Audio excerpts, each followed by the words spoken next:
And a week until the first debate, President Biden now leading former President Trump in a string of new polls, still within the margin of error, but a shift in Biden's favor compared with polls before Trump's conviction.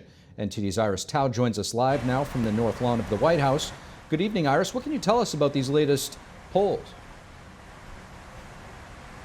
Good evening to you, Steve. So while former President Trump is still maintaining an edge in the battleground states in polls, President Biden seemingly is now gaining ground among independent voters according to the latest polls. A new Fox News poll released on Thursday shows that President Biden is now leading Trump by 2 points. And to be clear, that 2-point difference is within the margin of error, but it marks a 3-point swing towards Biden from last month. So what's changed? Among all the partisans, they mostly remained loyal, but independent voters now favor Biden by 9 points, a shift from May when they preferred Trump by 2 points. And now the chair of the Democratic National Committee says President Biden is appealing to voters with his policies, but former President Trump said last week that his latest conviction in New York would boost his popularity. Watch. Listen to what Joe Biden says in his speeches. He talks about the agenda that he has had and the accomplishments that he has done in order to make the lives of the American people better. And leading very big in the polls. And since the rigged trial in New York, my numbers have increased substantially. And fundraising, by the way, is, I believe, the highest numbers in the history of politics.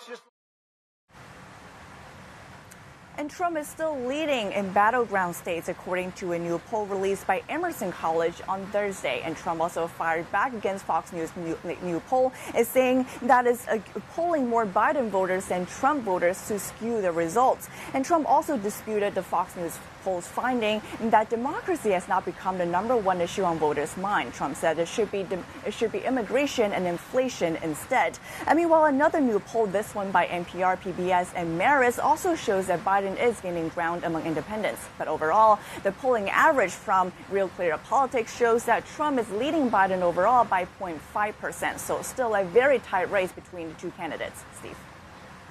And Iris, what is the latest on the first presidential debate coming up in just about a week or so? And how are both candidates preparing? Right, so both of them are now full steam ahead before next week's debate. President Biden today headed to Camp David to prepare for that important face-off moment. And we also learned on Thursday that based on the result of a coin toss, and President Biden will now be on the right side of the podium during the debate. And former President Trump, meanwhile, will have the chance to deliver the final closing arguments after Biden does. And on Thursday, CNN also officially announced that independent candidate RFK Jr., Robert F. Kennedy Jr. will not qualify for the debate next week, as he's not polling well enough in polls, and also he wouldn't appear on enough ballots to make it to 270. And RFK Jr. responded by saying that excluding him will be undemocratic. Still a very important debate to watch for, as this will be the first ever presidential debate between a sitting president and a former one. Steve. And to Iris Tao, thank you for that live report. And former President Trump's daughter-in-law, the co-chair of the Republican National Committee, talking to Pennsylvania voters about the importance of election integrity. The Democratic Party's response is that Trump is afraid of losing. At a Republican event in the state earlier this week, Lara Trump told voters the GOP aims to have an army of poll watchers around the nation. The RNC says it plans to implement an election integrity program this November, aiming to recruit around 5,000 volunteers in the swing state of Pennsylvania alone. Lara Trump saying the committee wants an army of people across the country, 100,000 strong, to ensure integrity in the election. In response, the DNC says this was a Republican effort to perpetuate, quote, dangerous lies about rigged elections. Senators introducing a bill that would add Russia to the list of state sponsors of terror in an attempt to further isolate the country from the international community. Our Washington correspondent Luis Martinez has more.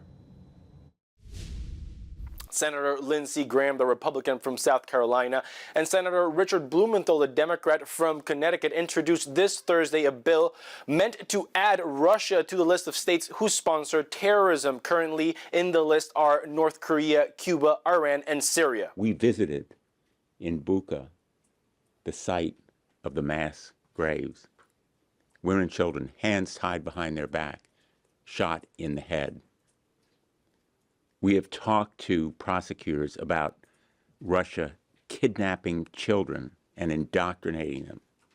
The bill introduced by Senator Graham and Senator Blumenthal includes a list of Russia's terrorist activities dating as far back as 1999 at the beginning of the Second Chechen War. According to Senator Lindsey Graham, including Russia in the list of states that sponsor terrorism would open a new front in the war against Russian aggression. It would be a morale boost to the people of Ukraine. It would make Russia even more of a pariah state, that if you wanted to do business with Russia after we make them a state sponsor of terrorism, you do so at your own peril. It would allow victims of Putin's barbaric behavior to access American courts.